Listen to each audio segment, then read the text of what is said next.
War. It's a heavy word, conjuring images of destruction, chaos, and suffering. War is humanity at its worst, a twisted competition where the prize is often just more pain. We've all seen the headlines, the horrifying images on the news. Cities reduced to rubble, families torn apart, innocent lives lost. War is as old as humanity itself, a cycle of violence repeating throughout history. From ancient battles to modern conflicts, humans have always found reasons to fight. As technology advances, the tools of war become ever more terrifying. Despite all our progress, we still haven't escaped the shadow of war.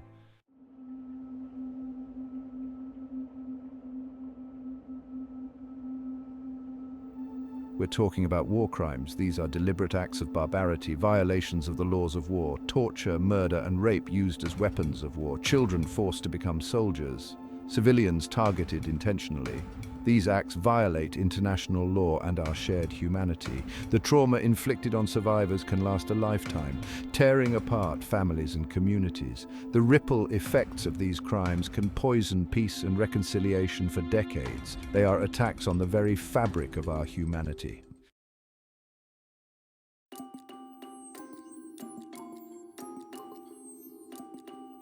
If these acts are so abhorrent, why do they continue to happen?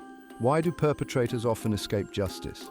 The answer is complicated, involving political maneuvering and a lack of will to hold the powerful accountable. To break this cycle of violence, we need to understand why justice is so elusive. By understanding the problem, we can start to find solutions.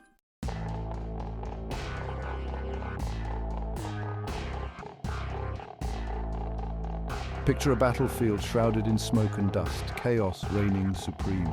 In this maelstrom, atrocities can occur with terrifying ease, often hidden from the world. Evidence can be lost, destroyed, or never collected. Witnesses may be reluctant to come forward, their stories lost. Governments may engage in cover-ups, burying evidence and silencing dissent. The pursuit of justice becomes a twisted game, with truth as the elusive prize.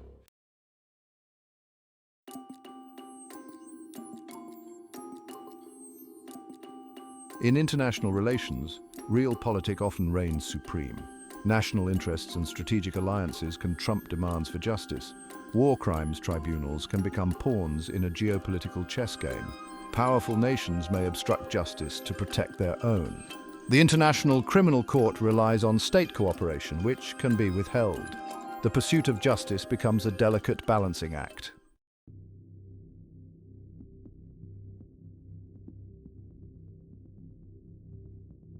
The failure to punish war crimes creates a culture of impunity. It emboldens future perpetrators, perpetuating conflict. When war criminals walk free, it sends a chilling message: might makes right. This culture of impunity devastates victims and their families. Denied justice, they are left to pick up the pieces of their shattered lives. The failure to address past atrocities can breed future conflict. Justice is about preventing future atrocities by breaking the cycle of violence.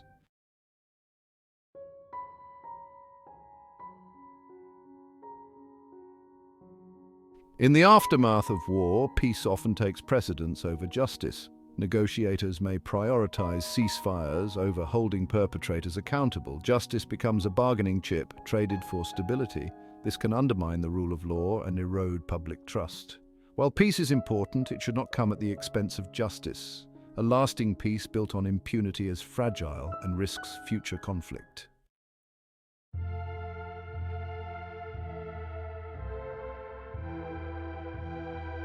In a world bombarded with news of conflict, it's easy to become desensitized.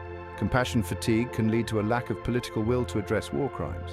The pursuit of justice requires sustained attention and resources. Justice fatigue can manifest in reduced funding and reluctance to impose sanctions. This erosion of accountability can have dire consequences for international justice. The fight for justice requires constant vigilance.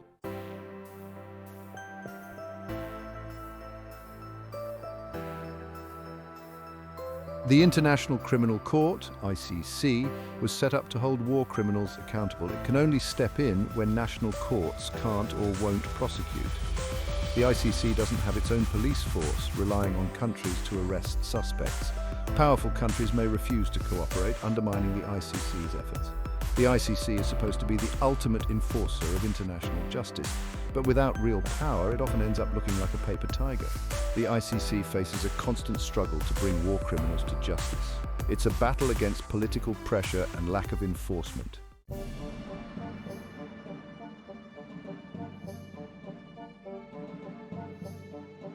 International law is a complex and often contradictory beast. The ICC can only prosecute crimes in countries that have signed the Rome Statute. Some major powers like the US, Russia and China haven't signed on. The ICC must navigate legal technicalities and political pressure. This leads to lengthy trials and a sense that justice is delayed. The ICC operates in a world where rules are often bent or ignored.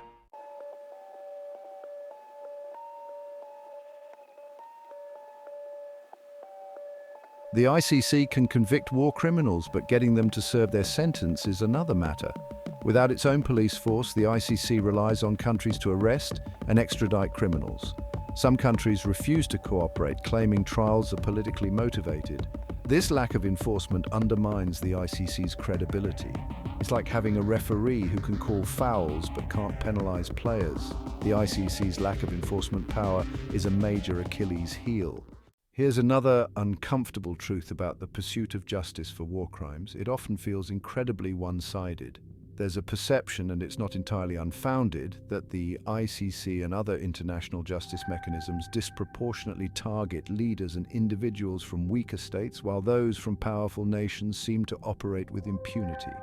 It's like there's one set of rules for the powerful and another for everyone else. And let's be honest, nothing fuels cynicism and resentment faster than a whiff of hypocrisy. People aren't stupid. They see what's going on, and it makes them question the legitimacy of the whole system. This double standard undermines the very foundations of international justice. It creates a sense that the pursuit of accountability is just another tool of the powerful, a way to keep weaker nations in check while turning a blind eye to their own transgressions. And when people lose faith in the system, it becomes even harder to hold anyone accountable, regardless of their power or influence. The pursuit of justice for war crimes is further complicated by the fact that the international community is, well, anything but a community. We live in a world of competing interests, shifting alliances, and deep-seated mistrust between nations. And when it comes to holding someone accountable for war crimes, these divisions can become insurmountable obstacles. Imagine a scenario where a country is accused of committing war crimes, but they have a powerful ally on the UN Security Council, the body responsible for referring cases to the ICC. That ally can use its veto power to block any investigation or prosecution, effectively shielding their friend from justice. It's like a dysfunctional family reunion where everyone's more concerned with settling old scores and protecting their own than they are with actually addressing the elephant in the room. And in this case, the elephant is a global system that too often allows those responsible for war crimes to walk free. This lack of unity, this willingness to prioritize national interests over international justice is a major impediment to accountability. It creates a system where the pursuit of justice is often held hostage to political maneuvering and diplomatic horse trading, leaving victims and their families to wonder if their suffering will ever truly be acknowledged.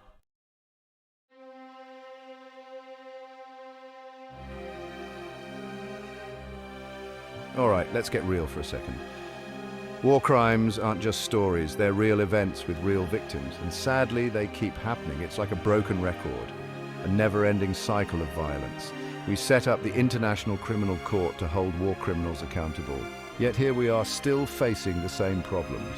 We can't allow ourselves to become numb to the suffering of others, because if we do, then the bad guys win. World War II. A global conflict that plunged humanity into the abyss, the Holocaust, a chilling testament to human depravity. Justice was elusive for many. Nuremberg trials brought some to justice, but many escaped. Many fled, their crimes unpunished. The failure to address these crimes had lasting consequences. It created a sense of impunity. This legacy cast a long shadow, fueling future conflicts. Josef Mengele escaped to South America, never facing trial. His case reminds us that justice is not guaranteed. Fast forward to 1994, the heart of Africa. Rwanda explodes in a frenzy of violence. Hutu extremists unleash a genocidal campaign against the Tutsi minority.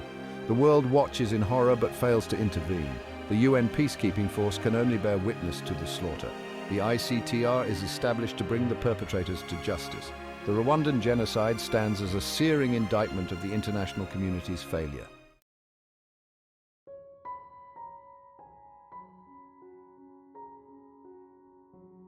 As the 20th century draws to a close, the Balkan region of Europe erupts in violence, a toxic cocktail of ethnic tensions, historical grievances, and political opportunism. The former Yugoslavia, once a symbol of unity in diversity, descends into a brutal civil war, characterized by ethnic cleansing, mass killings, and widespread human rights abuses. Srebrenica, a name forever etched in the annals of infamy, becomes synonymous with the horrors of the Bosnian War.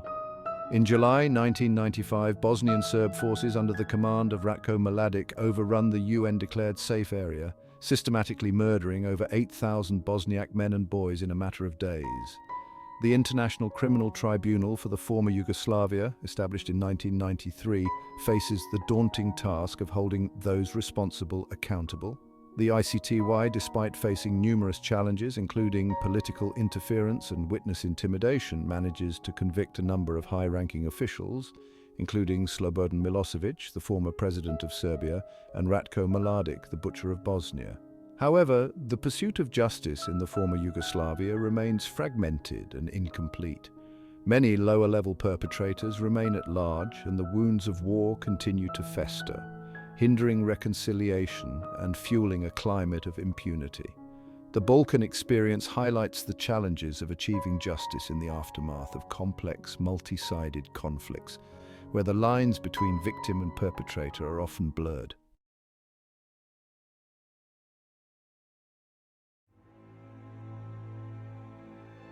And so we arrive at the present day, a world still grappling with the scourge of war crimes. The ongoing conflict in Syria, a complex and brutal civil war that has raged for over a decade, stands as a tragic testament to our collective failure to break the cycle of violence and impunity. Since the outbreak of the conflict in 2011, the Syrian people have endured unimaginable suffering. The Assad regime, backed by Russia and Iran, has been accused of using chemical weapons against its own people, indiscriminately bombing civilian areas and torturing and murdering detainees on a massive scale. Despite overwhelming evidence of war crimes and crimes against humanity, the pursuit of justice in Syria remains elusive. The UN Security Council, paralyzed by the geopolitical interests of its permanent members, has failed to refer the situation in Syria to the ICC. Attempts to establish an independent tribunal have been met with resistance and obstruction. The Syrian conflict is a stark reminder that the international community's commitment to justice remains selective and often ineffective. It is a tragic illustration of how realpolitik and national interests continue to trump the pursuit of accountability, leaving victims and their families to bear the brunt of our collective failure.